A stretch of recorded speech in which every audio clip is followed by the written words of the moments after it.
దేవునికి స్తోత్రములు. లైవ్లో యూట్యూబ్లో వీక్షిస్తున్న సహోదరులకు క్రీస్తునామములో వందనాలు.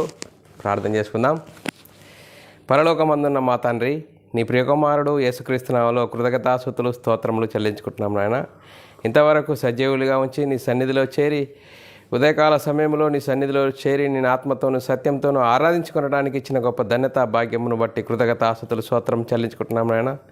సంఘంగాను సమాజంగాను కూడుకొని దేవుని కుమారుని మరలా సిలువ వేయవారు ఎవరు అనే అంశం నేర్చుకుంటుండగా నీ కృపను అనుగ్రహించండి.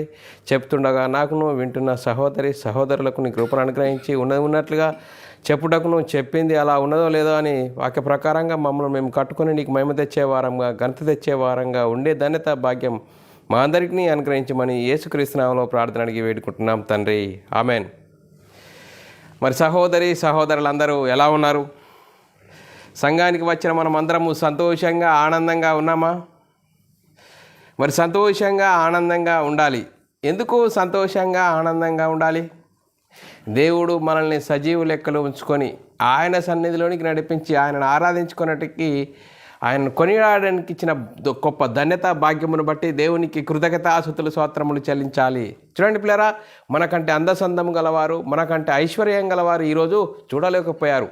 ఈరోజు మనము చూస్తున్నాము అంటే అది దేవుని కృప. అందుకోసమే దేవుడు మనల్ని సజీవ లెక్కలో ఉంచుకొని ఆయన సన్నిధిలోనికి నడిపించి ఆయనను ఆరాధించుకోవడానికి ఆయనను కొనియాడడానికి ఇచ్చిన గొప్ప ధన్యతను భాగ్యమును బట్టి దేవునికి కృతజ్ఞతాస్తుతులు స్తోత్రములు బద్దులమై ఉన్నాము ప్రియులారా. మరి ఫేస్బుక్ ద్వారా యూట్యూబ్ ద్వారా మరి మీ చేరువలోనికి వాక్యం తీసుకొని మీతోని వాక్యం పంచుకోవడానికి దేవుడిచ్చిన గొప్ప ధన్యతను బట్టి దేవునికి కృతజ్ఞతాస్తుతులు స్తోత్రములు బద్దుడనై ఉన్నాను ప్రియులారా. మరి ఈరోజు సంఘముగా సమాజంగా కూడుకున్న మనము చాలా అద్భుతమైన అంశము నేర్చుకుందాము. దేవుని కుమారుణ్ణి మరలా సిలువ వేయవారు ఎవరు అనే అంశము నేర్చుకుందాం ప్రియులారా. మరి ఈ అంశము మనము ఆత్మీయంగా మన ఆత్మీయత స్థితిని సరిదిద్దుకొని వాక్యమేం చెప్తున్నది, బైబిల్లోని ఆత్మ సంబంధమైన సంగతులు ఏ విధంగా ఉన్నాయి, దానికి అనుగుణంగా మనము ఉన్నామా, మన ఆత్మీయ స్థితిని సరిదిద్దుకుందాం ప్రియులారా. మరి మూలవాక్యాన్ని మనం చదువుకున్నట్లయితే హెబ్రీయులకు రాసిన పత్రిక 6వ అధ్యాయము 4-6 వచనాలు మనం చదువుకున్నట్లయితే ప్రియులారా, మూలవాక్యాన్ని ఒక్కసారి వెలిగింపబడి పరలోక సంబంధమైన వరమును రుచి చూసి పరిశుద్ధాత్మలో పాలివారై దేవుని దివ్య వాక్యమును రాబోవు యుగ సంబంధమైన శక్తుల ప్రభావమును అనుభవించి నా తర్వాత తప్పిపోయిన వారు తమ విషయంలో దేవుని కుమారుని మరలా సిలువ వేయుచు బాహాటముగా ఆయనను అవమానపరచుచున్నారు గనుక మారు మనసు పొందినట్టు అట్టి వారిని మరలా నూతనపరచుట అసాధ్యము. చూడండి పిల్లారా, మరి ఈ అంశమును మనము నేర్చుకోవాలి పిల్లారా. మరి మన ఆత్మీయత స్థితి సరిగ్గానే ఉన్నదా? రోజు నేను సంఘానికి పోతున్నాను, వాక్యం వింటున్నాను, కానుక వేస్తున్నాను, పాట పాడుతున్నాను, వస్తున్నాను, మరి నా పని నేను చేసుకున్నాను అని ఒక భ్రమలో ఉన్నామా? ఈరోజు మనము లేఖనానుసారంగా మన ఆత్మీయ స్థితిని సరిదిద్దుకోవాలి. మరి దేవుని కుమారుని అని నమ్ముకుంటున్నామా, లేకుంటే మరియ కుమారుడు యోసేపు కుమారుడు అని మనము నమ్మి మన భ్రమలో విశ్వాసం అనే భ్రమలో ఉన్నామా అనేది మనము లేఖనానుసారంగా చూసుకోవాలి పిల్లారా. మరి మనం ఆలోచన చేసినట్లయితే బైబిల్ ఏం చెప్తున్నది అంటే చూడండి పిల్లారా, ప్రారంభంలో యేసుక్రీస్తు తన స్వజనుల యొద్దకు వెళ్ళాడు. స్వజనుల యొద్దకు వెళ్తే వారు ఆయనను అంగీకరించలేదట. ఏమని? దేవుని కుమారుడని అంగీకరించలేదట. నేను దేవుని యొద్ద నుండి వచ్చాను, దేవుని సంగతులు చెప్తున్నాను, నా సంగతులు కావు, నేను చేసేది అంతా దేవునిదే అని చెప్తే ఈయన దేవుని కుమారుడు అంటాడేంటి అని ఈయన మరియ కుమారుడు కాడా, యోసేపు కుమారుడు కాడా అని చెప్తున్న పరిస్థితి. ఆయన స్వజనులు ఆయనను అంగీకరించలేదట. మరి ఇప్పుడు నేటి కాలంలో యేసుక్రీస్తు దేవుని కుమారుడు అని విశ్వసించి యేసుక్రీస్తు నామములో బాప్తిసం పొందిన మనము, క్రీస్తు మహిమను ధరించుకున్న మనము ఏమని నమ్మాలి, ఏమని నమ్మి మనం విశ్వాసంలో ఉన్నాము అని లేఖనం చెప్తున్నట్టు చూడండి పిల్లరా. అద్వితీయ సత్యదేవుడవైన నిన్నును నీవు పంపిన యేసుక్రీస్తును ఎరుగుటయే నిత్య జీవము. చూడండి పిల్లరా, యేసుక్రీస్తునే ఎరగాలి, అద్వితీయ సత్యదేవుడవైన నిన్నును నీవు పంపిన యేసుక్రీస్తుని ఎరుగుటయే నిత్య జీవము. మరి యేసుక్రీస్తుని ఏమని ఎరుగుతున్నాము? ఓ మరియ కుమారుడని ఎరుగుతున్నామా? లేకుంటే యోసేపు కుమారుడని? ఆ రోజు శాస్త్రులు పరిచయులు ఏం చేసిరు? యూదులు ఆయనను స్వజనులు ఆయనను అంగీకరించలేదు. ఎందుకు అంగీకరించలేదు? నేను దేవుని వద్ద నుండి వచ్చాను, దేవుని మాటలు చెప్తున్నాను, నా సంగతులు కావు, నా అంతటా నేనేం చెప్పట్లేదు అని చెప్తా ఉంటే, ఏంటి ఈయన మరియ కుమారుడు కాడా, మరియమ్మ కుమారుడు కాడా, మరి యోసేపు కుమారుడు కాడా, ఇద్దరు అన్నదమ్ములు మనకు తెలియదా అనే ఒక కోణంలోనే చూశారు. కానీ మరి వాస్తవాన్ని గమనించలేకపోయారు. అందుకోసమే చూడండి పిల్లరా, మరి యేసుకి నన్ను గురించి మీకేమి తోచున్నా అని యేసుక్రీస్తు జీవించిన కాలంలో శాస్త్రులతో పరిచయాలు అంటున్నాడు. మరి మీరు అసలు నేను వచ్చిన ఉద్దేశంలో మీరు గమనిస్తున్నారా, లేకుంటే మీ ఇష్టానుసారంగా మీరు జీవిస్తున్నారా అని మరి యేసుక్రీస్తు జీవించిన కాలంలో శాస్త్రులతో పరిచయులతో ఏమంటున్నాడు? పరిచయులతో కూడా యేసు వారిని చూసి క్రీస్తుని గురించి మీకేమి తోచున్నది అని చెప్తే ఉంటే మత్తయి సువార్త 24వ అధ్యాయం 41, 42 వచనాలు మనం చదువుకున్నట్లయితే మరి చాలా చక్కగా రాయబడ్డది. ఒకప్పుడు పరిచయులు కూడి ఉండగా యేసు వారిని చూసి క్రీస్తుని గురించి మీకేమి తోచున్నది? ఆయన ఎవని కుమారుడని అడిగెను, ఆయన దావీదు కుమారుడని చెప్పిరి. చూడండి పిల్లరా, ఆయన ఎవని కుమారుడని ఆయనను నేను వచ్చిన ఉద్దేశం మీకు తెలుస్తుందా? నా ఉద్దేశ ప్రకారంగా మీరున్నారా? మీ ఉద్దేశ ప్రకారంగా మీరున్నారా? పైనే భక్తి ఉన్నదా? హృదయాంతరంలో ఉన్న మీ భక్తి ఉన్నదా అనేది పరిశీలించాడు. అప్పుడు యేసుక్రీస్తు జీవించిన కాలంలో ఆయన దావీదు కుమారుడు, యోసేపు కుమారుడు, శరీరమును బట్టి ఆయన దావీదు కుమారుడుగాను అని మరి వ్రాయబడి ఉన్నది. కానీ యేసుక్రీస్తు ధర్మశాస్త్ర కాలంలో వచ్చాడు, ధర్మశాస్త్రం అనుసరించాడు, ధర్మశాస్త్రాన్ని కొట్టివేసి దేవుని కుమారుడుగా ప్రభావంతో నిరూపింపుకున్నాడు. చూడండి బ్రదర్, మరి యేసుక్రీస్తు నేను మరియ కుమారుడిని, యేసేపు కుమారుడు అని చెప్పాడా? నేను దేవుని కుమారుడిని, దేవుని యొద్ద నుండి వచ్చాను, దేవుని సంగతులను చెప్తున్నానే చెప్పాడు. కానీ మరి నేను యోసేపు కుమారుడిని, నేను మరియ కుమారుడిని అని చెప్పాడా? మరి మనం ఆలోచన చేయాలి. చూడండి పిల్లరా, ఫిలిప్పుదైన కైసరియా ప్రాంతంలకు మనిషా కుమారుడు జనులకు వచ్చినప్పుడు ఏం చెప్తున్నాడు? అసలు నన్ను గురించి ఏమనుకుంటున్నారని ఒక రిపోర్టు మరి పరిశీలించాడు. మరి శిష్యులను అడిగాడు, మరి నన్ను గురించి వీళ్ళు ఏమనుకుంటున్నారు, నా ఉద్దేశం వాళ్ళకి అర్థమవుతుందా, లేకుంటే వాళ్ళ ఉద్దేశ ప్రకారంగా ఉన్నారా అని అడిగినప్పుడు వారు ఏమనుకుంటున్నారట? మత్తయి సువార్త 16వ అధ్యాయము 13, 14, 15 16 వచనాల్లో లేఖనం చదువుకున్నట్లయితే చాలా చక్కగా అర్థమవుతుంది. యేసు ఫిలిప్పిదైన కైసరియా ప్రాంతములకు వచ్చినప్పుడు మనిషా కుమారుడు ఎవరని జనులు చెప్పుకొనుచున్నారని తన శిష్యులను అడిగాను. ఆ శిష్యులను అడిగినప్పుడు శిష్యులు ఏమంటారు? వారు కొందరు బాప్తీసం ఇచ్చి యోహాను అనియు, కొందరు ఏలియా అనియు, కొందరు ఇర్మియా అనియు, ప్రవక్తలలో ఒకడని చెప్పుకొనుచున్నారు. అందుకు ఆయన మీరైతే నేను ఎవడనని చెప్పుకొనుచున్నారని వారిని అడిగాను. అసలు వారు అలా అనుకొని మరి ఎందుకంటే వాళ్ళకు వాస్తవం నేను వచ్చిన ఉద్దేశం వాళ్ళకు అర్థం చేసుకోవట్లేరు. కానీ మీరు నాతో ఉన్నారు, శిష్యులు అన్నట్టు మీరు నాతో ఉన్నారు, అసలు నేను ఎవరని మీరు అనుకుంటున్నారని యేసుక్రీస్తు అడిగినప్పుడు సీమోను ఏమంటుండు? అందుకు సీమోను పేతురు నీవు మరి పేతురు ఏమంటుండు? అందుకాయన నేను ఎవరనని మీరు అనుకుంటున్నారంటే నువ్వు దేవుని కుమారుడవైన సజీవుడవైన క్రీస్తు అని చెప్పినప్పుడు చూడండి పేరా, క్రీస్తు అని చెప్పినప్పుడు అందుకు సీమోను పేతురు నువ్వు సజీవుడవైన దేవుని కుమారుడవని చెప్పాను. చూడండి, పేతురు అని నువ్వు సజీవుడవైన దేవుని కుమారుడు అని చెప్పాడు. చూడండి బర్రా, మరి అలా చెప్పినప్పుడు పేతురు నీకు తండ్రియే నీకు బయలుపరిచాడు కానీ నరులు నీకు బయలుపరచలేరు. చూడండి పిల్లరా, మరి ఇంకా మనం ఆలోచన చేసినట్లయితే ఆ రోజు లేఖనముల యందు నీకు నిత్య జీవం కలదని నేను వాటిని గురించి పరిశోధించుచున్నారా? అసలు నన్ను గురించి పరిశోధిస్తున్నారా?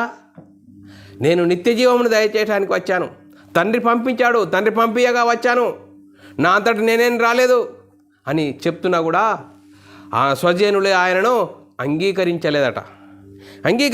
చూడండి పిల్లల, మరి కొన్ని లేఖనాలు చూసుకుందాం. లేఖనముల యందు మీకు నిత్య జీవం కలదని వాటిని పరిశోధించుచున్నారు అనే సందర్భాన్ని బట్టి కొన్ని లేఖనాలు మనం పరిశీలన చేసినట్లయితే యోహాను సువార్త 3వ అధ్యాయం 15వ వచనంలో అలాగే విశ్వసించు ప్రతి వాడు నశింపక ఆయన ద్వారా నిత్య జీవం పొందినట్లు మనిషా కుమారుడు ఎత్తబడవలెను. చూడండి పిల్లరా, యేసుక్రీస్తు ఆయన ద్వారా నిత్య జీవం పొందినట్టు మనిషి కుమారుడు ఎత్తబడవలెను. చూడండి, ఆయన ద్వారా నిత్య జీవము. చూడండి, ఇంకా యోహాను సువార్త 3:36 రాయబడిన లేఖనం చదువుకున్నట్లయితే, కుమారుని యందు విశ్వాసం ఉంచువాడు నిత్య జీవము గలవాడు. చూడండి, కుమారుని యందు విశ్వాసం ఉంచువాడు నిత్య జీవము గలవాడు, కుమారునికి విధేయుడు కానివాడు జీవము చూడడు. చూడండి పిల్లరా, కుమారునికి విధేయుడు కానివాడు నిత్య జీవము చూడడు, దేవుని ఉగ్రత వాని మీద ఉండును అని లేఖనం చెప్తుంది. చూడండి పిల్లరా, అంతేకాదు మరి ఇప్పుడు మనం లేఖనం చేసుకున్నట్లయితే, లేఖనం చదువుకున్నట్లయితే యోహాను సువార్త 4:14 నేను ఇచ్చి నీళ్లు త్రాగువాడు ఎప్పుడునూ దప్పికొనడు. చూడండి, నేను ఇచ్చి నీళ్లు త్రాగువాడు ఎప్పుడునూ దప్పికొనను, కానీ నేను వానికిచ్చు నీళ్ళు నిత్య జీవమునకైనా వానిలో ఊరెడి నీటి బుగ్గ వలె ఉండునని ఆమెతో చెప్పాను. చూడండి పిల్లరా, మరి యేసుక్రీస్తు గురించి ఏ విధంగా యేసుక్రీస్తు జీవించిన కాలంలో చెప్తున్నాడు, నేను నిత్య జీవానికి ఇవ్వడానికి వచ్చాను, నేను ఎవరిని, నేను వచ్చిన ఉద్దేశం మీరు తెలుసుకుంటున్నారా అని వారిని అడుగుతున్నప్పుడు వారి ఇష్టానుసారంగా వారు అనుకుంటున్నారు. అందుకోసమే యేసుక్రీస్తు ఏమని చెప్పి, నేను నిత్య జీవమును దయచేయడానికి వచ్చాను, దేవుడు అందుకోసమే నన్ను పంపాడు. యోహాను సువార్త 5:24 నా మాట విని నన్ను పంపిన వాని యందు విశ్వాసం ఉంచువాడు నిత్య జీవం గలవాడు. చూడండి పిల్ల, నా మాట విని నన్ను పంపిన వాని యందు విశ్వాసం ఉంచువాడు నిత్య జీవం గలవాడు, వాడు తీర్పులోనికి రాక మరణంలోని జీవంలోనికి దాటి ఉన్నాడని మీతో నిశ్చయంగా చెప్తున్నాను. చూడండి పిల్లరా, నా మాట అంటే నేను దేవుని యొద్ద విన్న మాటని చెప్తున్నాను, నా అంతటి నేనేం చెప్పట్లేదు అని యేసుక్రీస్తు స్పష్టంగా చెప్పాడు. పిల్లరా, నేను నిత్య జీవం దయచేయడానికే వచ్చాను, అందుకోసమే లేఖనముల యందు మీకు నిత్య జీవం కలదని వాటిని పరిశోధించుచున్నారా. చూడండి పిల్లరా, యోహాను సువార్త 5:39 రాయబడిన లేఖనం చదువుకున్నట్లయితే, లేఖనముల యందు మీకు నిత్య జీవం కలదని తలంచుచు వాటిని పరిశోధించుచున్నారు, అవే నన్ను గురించి సాక్ష్యం ఇచ్చుచున్నాయి. లేఖనాలే నన్ను గురించి సాక్ష్యం ఇచ్చుచున్నాయి, కానీ నేను మీకు చెప్తే మీరు నమ్మట్లేదు. అందుకోసమే తమ స్వజనులు ఎద్దుకు ఆయన వచ్చినప్పుడు ఆయన స్వజనులు ఆయన అంగీకరించలేదు.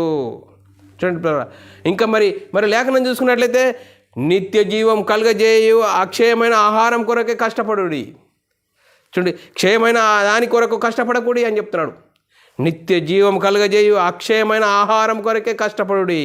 యోహాను సువార్త 6:27 రాయబడిన లేఖనం చదువుకున్నట్లయితే, క్షయమైన ఆహారం కొరకు కష్టపడుడి కానీ, చూడండి, క్షయమైన ఆహారం కొరకు కష్టపడకుడి కానీ నిత్య జీవం కలుగజేయు అక్షయమైన ఆహారం కొరకే కష్టపడుడి, మనిషి కుమారుడు దానిని మీకిచ్చుటకై వచ్చాడు. చూడండి పిల్లరా, ఇందుకోసమే వచ్చాను అని చెప్తున్నాడు.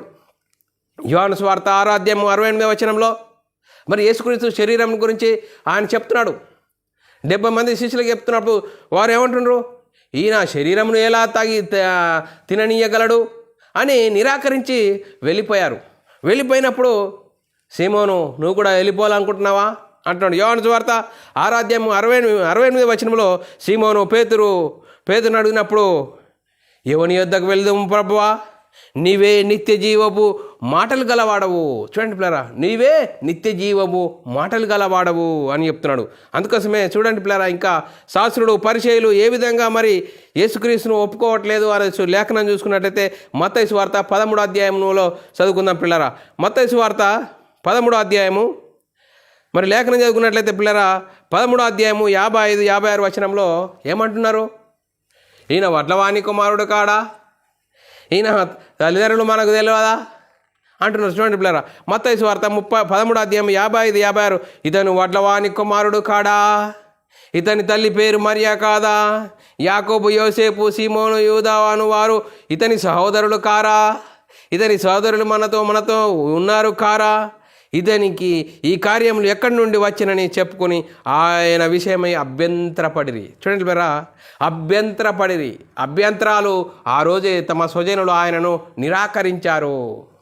చూడండి, ఈయన యోసేపు కుమారుడు కాడా, మరి యేసుక్రీస్తు ఎక్కడన్నా నేను యోసేపు కుమారుణ్ణి మరియ కుమారుణ్ణి అని చెప్పాడా?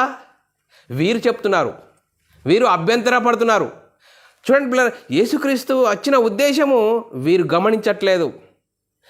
అందుకోసమే నేను ఎవరినని యేసుక్రీస్తుని గురించి మీకేమి తోచుచున్నది, నేను వచ్చిన ఉద్దేశ ప్రకారంగా మీరు ఉన్నారా, మీ ఉద్దేశ ప్రకారంగా మీరున్నారా? చూడండి పిల్లరా, మరి మనం లేఖనం చూసుకున్నట్లయితే యేసుక్రీస్తు వచ్చిన ఉద్దేశము ఎంతమందికి అర్థమైంది? యేసుక్రీస్తు జీవించిన కాలంలో వారికి అర్థం కాలేదు. చూడండి పిల్లరా, మరియ కుమారుడు కాడా, యోసేపు కుమారుడు కాడా, ఇతని సహోదరులు మనకు తెలియదా? చూడండి పిల్లరా, ఈరోజు మనము ఏదైనా ఎవరైనా ఒక విషయం అడిగితే మనతో ఉన్నవారిని అడిగితే కొంతమంది మనిషిని తక్కువ చూస్తారు. వాడికి ఏం తెలియదు. చూడండి పిల్లరా, ఇంటెనక చెట్టు మందులకు వనికిరాదట. చూడండి పిల్లరా, ఇంటెనక చెట్టు మందులకు వనికరాదు. ఎందుకంటే వాడికి వీడికి వివాదం కలిగింది, అందుకోసమే ఆ చెట్టే పనికిరాదు అంటున్నాడు.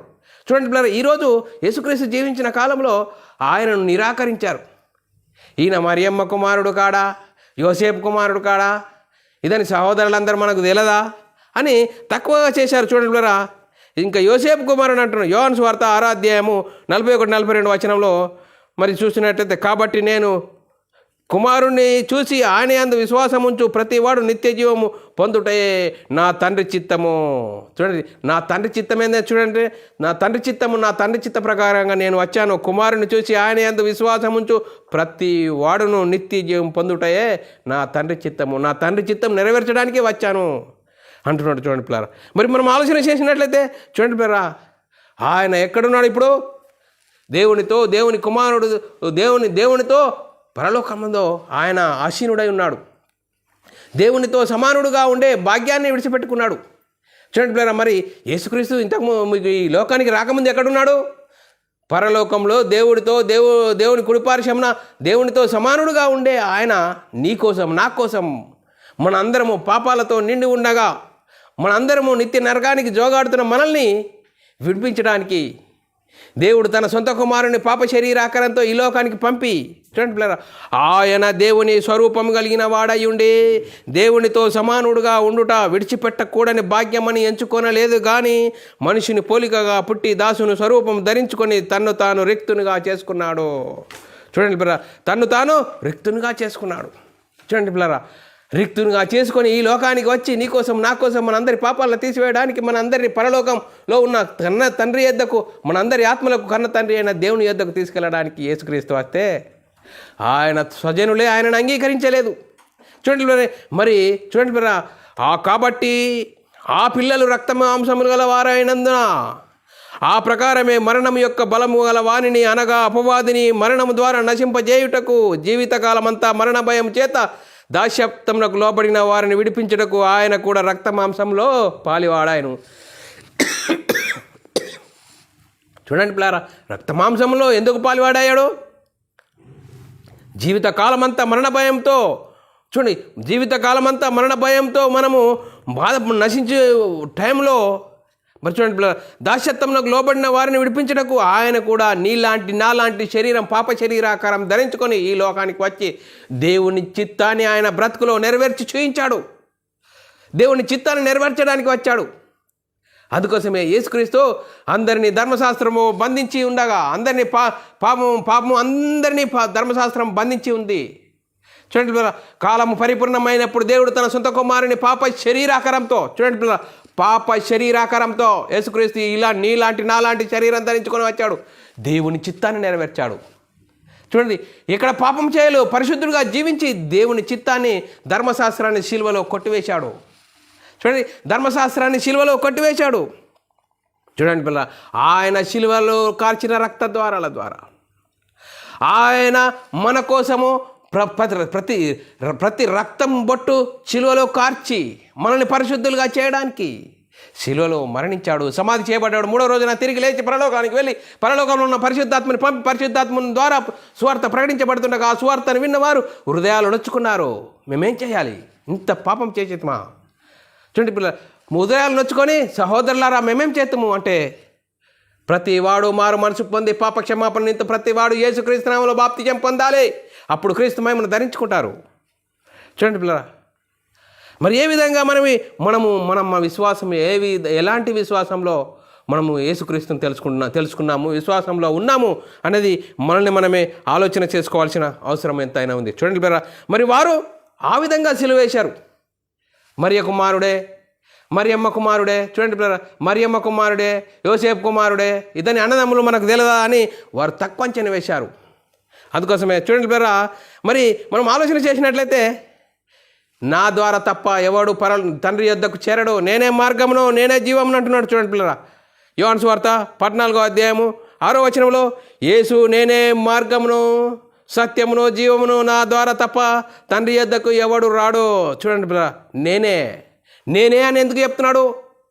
తండ్రి చిత్తాన్ని నెరవేర్చడానికి యేసుక్రీస్తు వచ్చాడు.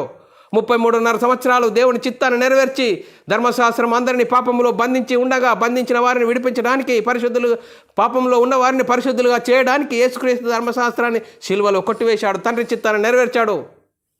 చూడండి పిల్లరా, ఎంత గొప్ప భాగ్యాన్ని మనకు అర్థం కాకుండా ఈరోజు మనం యేసుక్రీస్తును ఏమని నమ్ముతున్నాం? చూడండి పిల్లరా, ఆ రోజు కూడా యూదులు ఏమని అంటున్నారు? యూదులు నీవు మనిషి కుమారుడవై ఉండి దేవుని కుమారుడవు అని చెప్పుకుంటున్నావు. అందుకోసమే యేసుక్రీస్తును యూదులు ఎందుకు సిలువ వేశారు? దేవుని యొద్ద నుండి వచ్చాను, దేవుని మాటలు చెప్తున్నాను, దేవుని కుమారుణ్ణని చెప్పినందుకే యేసుక్రీస్తును సిలువ వేశారట. చూడండి పిల్లరా, యోహాను సువార్త 10వ అధ్యాయం 31-32 వచనాలు చదువుకున్నట్లయితే పిల్లరా, యూదులు ఆయనను కొట్టవలనని మరలా రాళ్ళు పట్టుకునగా యేసు తండ్రి యొద్ద నుండి అనేక మంచి కార్యములను మీకు చూపితిని, వాటిలో ఏ క్రియ నిమిత్తను రాళ్లతో కొట్టుచున్నామని అడిగాను. అందుకు యూదులు నీవు మనుషుడవై ఉండి దేవుడనని చెప్పుకొనుచున్నావు గనుక దేవదూషణ చేసినందుకే నిన్ను రాళ్లతో కొట్టుదుము కానీ మంచి క్రియలు చేసినందుకు కాదని ఆయనతో చెప్పిరి. అందుకు యూదులు మాకొక్క నియమము కలదు. ఏ నియమము? తాను దేవుని కుమారుడని ఇతడు చెప్పుకొనడు గనుక ఆ నియమం చొప్పున ఇతడు చావవలనని అతనితో చెప్పిరి. అందుకు వారు ఇతనిని సమ్మరించుము సిలువేయమని కేకలు వేసిరి. పిలాతు మీ రాజును సిలువేయుదునా అని వారిని అడగగా ప్రధాన యాజకులు కైసరు తప్ప మాకు రాజు లేడని చెప్పిరి. చూడండి పరా, ఎంత క్రూరులు యూదులు, తమ స్వజనులు ఎంత క్రూరులు. ఈయన దేవుని కుమారుడని చెప్పాడు, ఈయనను దేవుని కుమారుడని చెప్పాడు కాబట్టి మాకు ఒక నియమం ఉన్నది, ఆ నియమ ప్రకారం ఈయనను సిలువేయాలి, సంహరించాలని చెప్తున్నారు. చూడండి, ఆయన స్వజనులు ఆయనను నిరాకరించారు. చూడండి, యేసుక్రీస్తు జీవించిన కాలంలో మరి ఈయన దేవుని కుమారుడని చెప్పాడు కాబట్టి మాకు ఒక నియమం కలదు. ఈయన మనుషుడై ఉండి దేవుని కుమారుడు అని చెప్పుకుంటున్నారు కాబట్టి ఈయనను సిలువ సంహరించమని చెప్పారు. చూడండి పిల్లరా, ఈ లేఖనము మరి యేసుక్రీస్తు జీవించిన కాలంలో ఆయనను ఈ విధంగా సిలువేశారు. మరి నేటి కాలంలో నేటి క్రైస్తవ సమాజంలో యేసుక్రీస్తు నువ్వు ఏమని ఎరుగుతున్నావు? యేసుక్రీస్తును ఏమని ఎరిగితే నిత్య జీవం ఉన్నది? అద్వితీయ సత్యదేవుడవైన నీవు పంపిన యేసుక్రీస్తుని ఎరుగుటే నిత్య జీవమని లేఖనం చెప్తున్నది. మరి నేటి క్రైస్తవ సమాజంలో యేసు క్రీస్తు దేవుని కుమారుడిని నమ్ముచున్నావా? అలాగూ నమ్మితేనే నిత్య జీవమని లేఖనం చెప్తుంది. లేదు, యేసుక్రీస్తు మరియ కుమారుడని మరి డిసెంబర్ రాగానే మరి వేడుకలు పండుగలు చేసి మరి నువ్వు నీ ఇష్టానుసారమైన జీవితం జీవిస్తున్నావా? ఏ విధంగా మరి బైబిల్లో రాయబడి ఉన్నదండి మరియ కుమారుడని. అవునండి, మరి యేసుక్రీస్తు మరి మరియ కనకముందు లేడా? పరలోకంలో ఉన్నాడు, దేవునితో సమానుడుగా ఉండే భాగ్యాన్ని విడిచిపెట్టుకొని నీకోసం నా కోసము. చూడండి, యేసుక్రీస్తు మరియ ఇచ్చింది శరీరాన్ని మాత్రమే. మరియ ద్వారా శరీరం ధరించుకొని ఈ లోకానికి వచ్చాడు, దేవుని చిత్తాన్ని నెరవేర్చాడు. చూడండి, మరియ కుమారుడు అని మరి ఆ రోజు వారు అల్లారు. ఈరోజు మనము యేసుక్రీస్తు దేవుని కుమారుడు, యేసుక్రీస్తు ప్రభు అని విశ్వసిస్తేనే నిత్య జీవమని లేఖనం చెప్తున్నది. ప్రియులారా, మనం ఏ విధంగా ఉన్నాం? మరి ఇలా కాకుండా బైబిల్లో రాయబడి ఉన్నదండి. బైబిల్లో రాయబడి ఉన్నది కాబట్టి మేము మరియ కుమారుడని నమ్ముచున్నామని చెప్తున్నావా? మరియ కుమారుడని డిసెంబర్ రాగానే మరి మినీ క్రిస్మస్, గ్రాండ్ క్రిస్మస్ అని క్రిస్మస్ పండుగలు వేడుకల్లో మునిగిపోతున్నావా? ఎలాంటి పరిస్థితిలో ఉన్నాం? అలాంటి పరిస్థితిలో ఉన్నవారు దేవుని కుమారుని మరలో సిలువ వేసేవారని లేఖనం చెప్తుంది. మరి మొదటి శతాబ్దంలో అపొస్తలులు ఏ విధంగా మరి యేసుక్రీస్తును ఎరిగారు, ఏ విధంగా వారు సువార్తను ప్రకటించారు అనేది మనము లేఖనాలను పరిశీలన చేసినట్లయితే అపొస్తల కార్యంలో అపొస్తలులు మొదటి శతాబ్దంలో ఏమని నమ్మితే నిత్య జీవం చెప్పారు.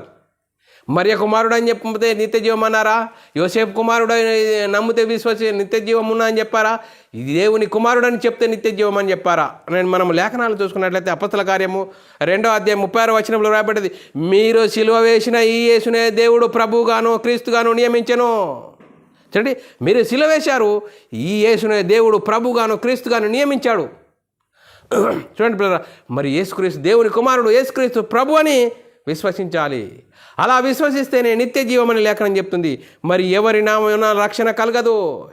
ఈ నామమునే ఆకాశం కింద మనుషులలో ఇయ్యబడిన ఈ నామమునే యేసుక్రీస్తు నామంలోని రక్షణ అని మరి అపొస్తలుడు కష్టంగా మరి ఖచ్చితంగా వాస్తవాలు చెప్పారు. చూడండి లేఖనాలు. అపొస్తలుల కార్యము 4వ అధ్యాయం 12వ వచనంలో, మరి ఎవని వలన రక్షణ కలగదు, ఈ నామముననే మనము రక్షణ పొందవాలను, కానీ ఆకాశం కింద మనుషులలో ఇయ్యబడిన ఏ నామమున రక్షణ పొందలేమని చెప్పారు. చూడండి పిల్లరా, నిత్య జీవం పొందాలంటే యేసుక్రీస్తు దేవుని కుమారుడు, యేసుక్రీస్తు ప్రభు అని విశ్వసించాలి. అలా విశ్వసించి తేనే నిత్య జీవమని లేఖనము ఘోషిస్తుంది, లేఖనం సూచిస్తుంది. ఆ లేఖనాలను మన బ్రతుకులు అనుసరించి జీవించాలి. అలా ఉన్నప్పుడే నిత్య జీవము కలుగుతుంది అని లేఖనం చెప్తుంది. చూడండి బిడ్డలారా, మరి ఆ నిత్య జీవము అబద్ధమాడని దేవుడు అనాది కాలం అందే వాగ్దానం చేశాడు. చూడండి బిడ్డలారా, అనాది కాలం అందే ఎఫెసీయులకు రాసిన పత్రిక 1వ అధ్యాయం 4వ వచనంలో, జగత్తు పునాది వేయబడకపోతే మనల్ని క్రీస్తులో ఏర్పరచుకున్నాడని రాయబడ్డది. ఆ లేఖనం చూసినట్లయితే పిల్లరా, మరి ఇంకా ఆ వాగ్దానం ఎప్పుడు చేయబడ్డదట? చూడండి పిల్లరా, తీతుకు రాసిన పత్రిక 1వ అధ్యాయం 3వ వచనంలో రాయబడ్డది.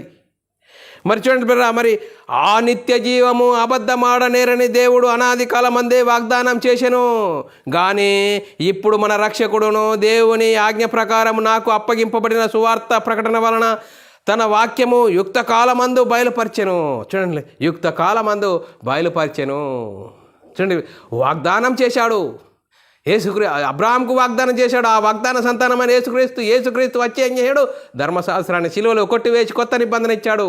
ఆ కొత్త నిబంధన యేసుక్రీస్తు దేవుని కుమారుడు, యేసుక్రీస్తు ప్రభు అని విశ్వసిస్తే నిత్య జీవము అని లేఖనం చెప్తుంది పిల్లరా. నిత్య జీవము, ఆ నిత్య జీవము మేము చూసి ఆ నిత్య జీవమును గురించి సాక్ష్యం ఇస్తున్నామని అపొస్తలులు చెప్తున్నారు.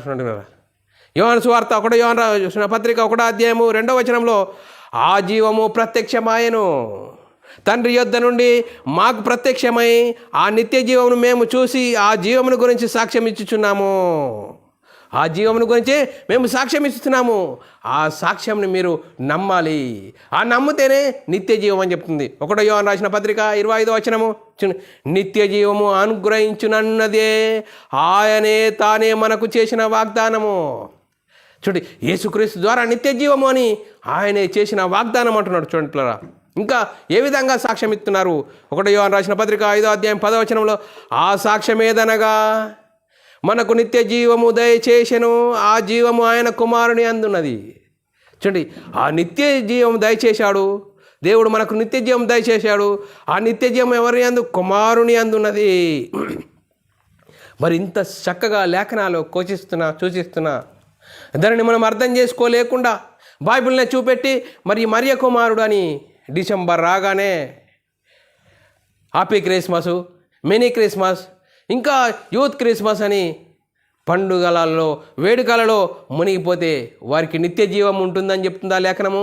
నిత్య జీవం ఉండదని లేఖనం చెప్తుంది. చూడండి పిల్లరా, మరి యేసుక్రీస్తు దేవుని కుమారుడు, మరియ కుమారుడు అని నమ్ముతామంటే బైబిల్లో రాయబడి ఉన్నదంటే నిత్య జీవము లేదని లేఖనాలు చెప్తున్నాయి. అపొస్తలులు కూడా నిత్య జీవము లేదని చెప్పారు. చూడండి పిల్లలు, అలాగా నమ్మితే నిత్య జీవం లేదు, నువ్వు జీవించుచున్నావు అన్న పేరు మాత్రం ఉంటుంది, మృతులుగానే ఉంటారు. బైబిల్నే చూపెడతారు, బైబిల్ నుంచి దారి తప్పిస్తారు. చూడండి ఏ విధంగా ఉన్నది. చూడండి పిల్లరా, దేవుని కుమారుడు ఎవరు? చూడండి, ఏమన్నమాలని లేఖనం చెప్తుంది. యోహాను సువార్త 30వ అధ్యాయం 31వ వచనంలో, యేసు దేవుని కుమారుడైన క్రీస్తు అని మీరు నమ్మి ఆయన నామమందు జీవం పొందినట్లు ఇవి రాయబడి ఉన్నాయి. ఎంత స్పష్టంగా రాయబడదండి. యేసు దేవుని కుమారుడని క్రీస్తు అని మీరు నమ్మి ఆయన నామమందు జీవం పొందినట్టు ఇవి వ్రాయబడెను. చూడండి, ఇంత స్పష్టంగా రాయబడి ఉన్న అనేకులు క్రీస్తు శిలువకు శత్రువులుగా తయారైన పరిస్థితి మన ముంగట కనబడుతుంది. అనేకులు నేటి క్రైస్తవ సమాజంలో క్రీస్తు శిలువకు శత్రువులుగా కనబడుతున్నారు. చూడండి పిల్లరా, దేవుని కుమారుని మరలా సిలువ వేయుచున్నారు. ఏ విధంగా? ఏ విధంగా సిలువ వేస్తున్నారు? దేవుని కుమారుని మరలా సిలువ వేయుటూ బాహాటంగా ఆయనను అవమానపరుస్తున్నారు. ఎవరండి? ఆ రోజు మొదటి శతాబ్దంలో యేసుక్రీస్తు జీవించిన కాలంలో ఆయన స్వజనుల దగ్గరకు వెళ్ళారు. స్వజనులు ఆయనను నిరాకరించారు. అందుకోసమే నిరాకరించారు. ఇప్పుడు నేటి కాలంలో ఏమని నమ్మాలని, ఏమని నమ్మితే నిత్య జీవం అని చెప్తుంది. యేసుక్రీస్తు దేవుని కుమారుడు, యేసుక్రీస్తు ప్రభు అని విశ్వసిస్తే, యేసుక్రీస్తు నామములో బాప్తిసం పొందితే నీకు నిత్య జీవం కలుగుతుందని లేఖనం చెప్తుంది. అలా కాకుండా చూడండి, అలా కాకుండా మరియమ్మ కుమారుడు, యోసేపు కుమారుడు అని బైబిల్ని చూపెట్టి మరి పండుగలు చేసుకొని నీ ఇష్టానుసారమైన జీవిస్తే నిత్య జీవము లేదని లేఖనం చెప్తుంది. చూడండి పిల్లరా, ఏ విధంగా సిలువ వేశారట. ఏప్రిల్ రాసిన పత్రిక 6వ అధ్యాయము 4, 5, 6 వచనాలు చదువుకుని మరి ముగిద్దాం పిల్లరా. చూడండి పిల్లరా, ఏ విధంగా నమ్ముకోవాలని చెప్తుంది. ఒక్కసారి వెలిగింపబడి పరలోక సంబంధమైన వరమును రుచి చూసి, చూడండి, ఒక్కసారి వెలిగింపబడి పరలోక సంబంధమైన వరమును రుచి చూచి పరిశుద్ధాత్మలో పాలివారై దేవుని దివ్య వాక్యమును రాబో యుగ సంబంధమైన శక్తుల ప్రభావమును అనుభవించి తప్పిపోయిన వారు తమ విషయంలో దేవుని కుమారుని మరలా సిలువ వేయుచు బాహాటంగా ఆయనను అవమానపరుచుతున్నారు. గనుక మారు మనసు పొందునట్టు అట్టి వారిని మరలా నూతన పరచుడు అసాధ్యము. చూడండి పిల్లరా, వారు ఏమని చెప్తారు? బైబిల్లో రాయబడి ఉన్నదండి మరియ కుమారుడని, బైబిల్లో రాయబడి ఉన్నానని ఏం చెప్తారు, చూపెడతారు. చూడండి పిల్లరా, యేసుక్రీస్తు నేను మరియ కుమారుడిని, యోసేపు కుమారుడు అన్నాడా? దేవుని కుమారుడు అని చెప్పాడా? ఈ దేవుని కుమారుడని విశ్వసిస్తే నిత్య జీవం చెప్పాడా? ఏమని చెప్పాడు? లేఖనాలను ఉద్దేశించాలి. అందుకోసమే క్రీస్తుని గురించి మీకేమి తోచున్నదని యేసుక్రీస్తు చెప్పాడు. చూడండి, మరి శిష్యులను కూడా రిపోర్ట్ అడిగాడు. అసలు నేను వచ్చిన ఉద్దేశం మీకు తెలుస్తుందా? అసలు జనాలు గమనిస్తున్నారా?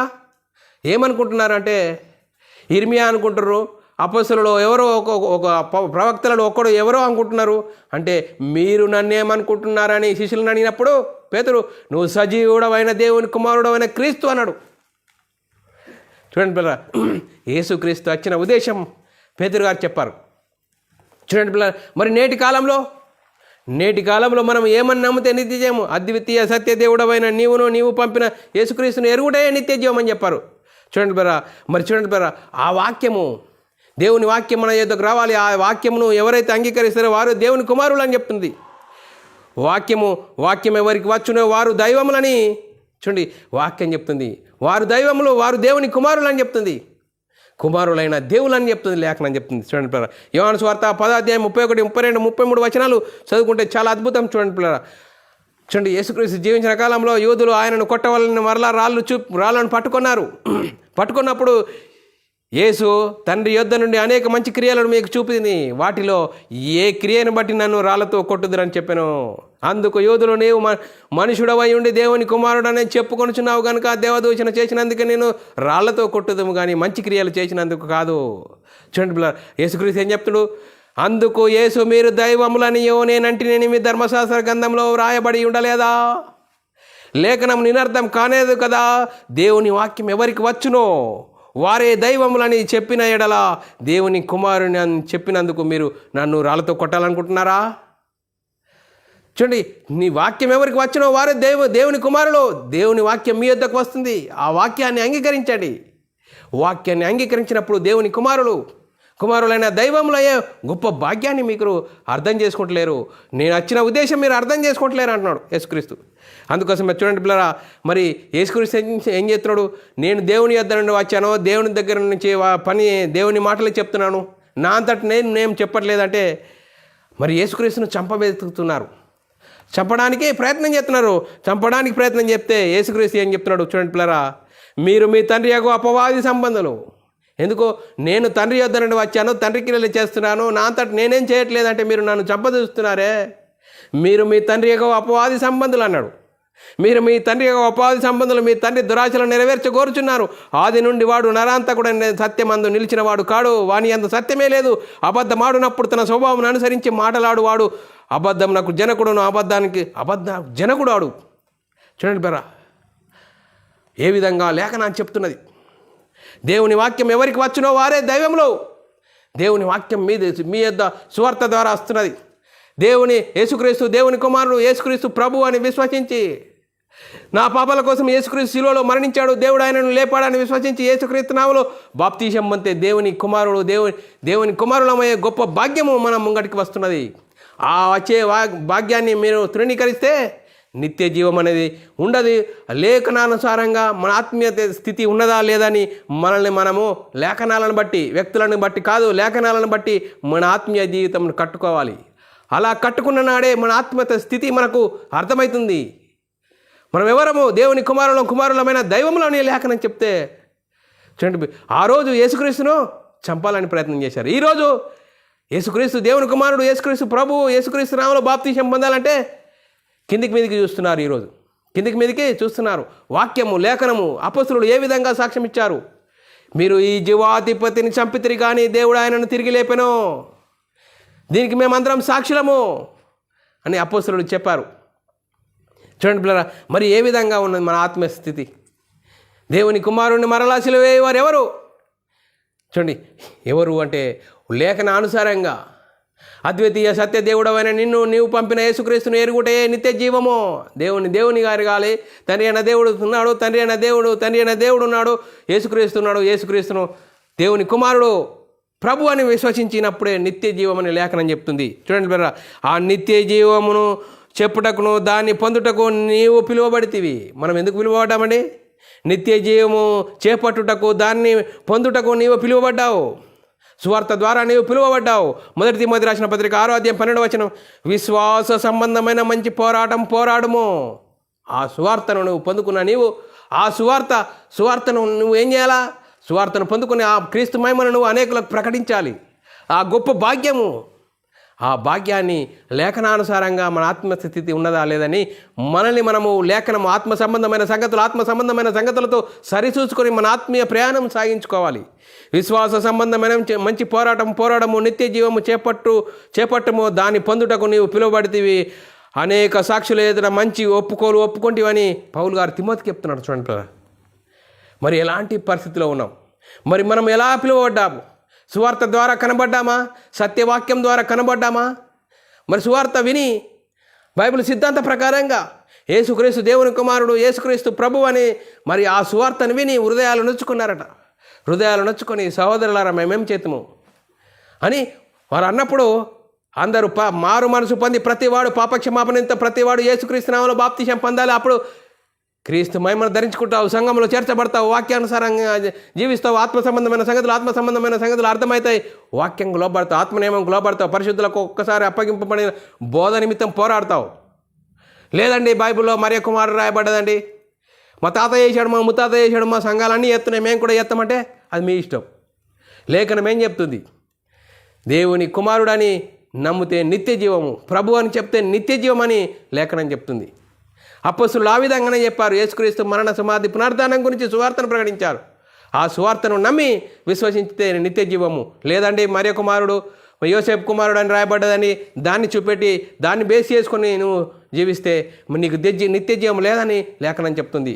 అందుకోసమే నిత్య జీవము కావాలనుకుంటున్నావా? మరి అపొస్తలులు దేని గురించి చెప్పారు? సువార్తను ప్రకటించారు. ఆ సువార్తను విని హృదయాలు నొచ్చుకున్నారు. యేసుక్రీస్తు దేవుని కుమారుడు, యేసుక్రీస్తు ప్రభు అని విశ్వసించి మన ఆత్మీయ జీవితం కట్టుకోవాలి. అందుకోసమే యేసుక్రీస్తు మనందరి పాపాలను తీసివేయడానికి కోసం, నా పాపాలు తీసివేయడానికి యేసుక్రీస్తు శిలువలో మరణించాడు, శిలువలో బలియాగం కావించాడు. ఆ శిలువలో కార్చిన రక్త ద్వారా నేను పాపిని అని మన పాపాలను ఒప్పుకొని యేసుక్రీస్తు దేవుని కుమారుడు, యేసుక్రీస్తు ప్రభు అని విశ్వసించి యేసుక్రీస్తు నామములో బాప్తిసం పొందితే అప్పుడు క్రీస్తు మహిమను ధరించుకుంటావు. దేవుని కుమారులము, దేవుని ఇంటివారము, దేవుని పరలోక వారసులము, గొప్ప భాగ్యము మనకు అర్థమైతే అప్పుడు మన మనోనేత్రాలు వెలిగింపబడతాయి. బైబిల్లోని ఆత్మ సంబంధమైన సంగతులు అర్థమవుతాయి. ఆత్మనియమంకు లోబడతాం, వాక్యంకు లోబడతాం, వాక్యానుసారంగా జీవించడానికి ప్రయత్నం చేస్తాం. అలాంటి జీవితం జీవించి మనమందరము మరి దేవునికి మహిమ తెచ్చేవారంగాను, ఘనత తెచ్చేవారంగా ఉందాం. లేదండి బైబిల్లో మరియ కుమారుడని రాయబడి ఉన్నదంటే నిత్య జీవం లేదని లేఖనం చెప్తుంది. ఆ లేఖనం నమ్మదామా? ఈరోజు వ్యక్తులను నమ్మదామా? లేఖనం నమ్మాలి. లేఖనం ద్వారా నిత్య జీవం అని లేఖనం చెప్తుంది. వాక్యానుసారంగా జీవించి మన ఆత్మీయత స్థితిని కట్టుకుందాం. మనమందరము దేవునికి మహిమ తెచ్చేవారంగాను, ఘనత తెచ్చేవారంగా ఉంటూ ముందుకు సాగుదాం. ఇంతవరకు చెప్పబడిన ప్రతి ఒక్కరి లేఖనము ప్రతి ఒక్కరి హృదయంలో నీరుగట్టి ఫలింపజేయను గాక. ఆమెన్. అందరికీ వందనములు, దేవునికి స్తోత్రాలు. ప్రార్థన చేసుకుందాం. పరలోకమందున్న మా తండ్రి, నీ ప్రియకుమారుడు యేసుక్రీస్తు నామములో కృతజ్ఞత స్తుతులు స్తోత్రములు చెల్లించుకుంటున్నాం నాయన. ఇంతవరకు సజీవ లెక్కలో ఉంచుకొని నీ కృపలో కాపాడుతూ భద్రపరుస్తూ మరి యేసుక్రీస్తును దేవుని కుమారుడని విశ్వసించాలి, ప్రభు అని విశ్వసిస్తే నిత్య జీవమని లేఖనం చెప్తుంది.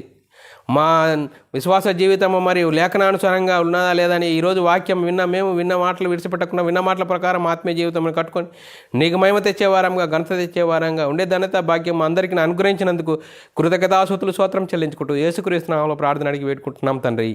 ఆమెన్.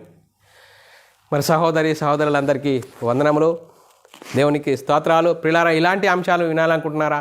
యూట్యూబ్ ఛానల్లో BW అకాడమీ ఛానల్ సబ్స్క్రైబ్ చేసుకోండి.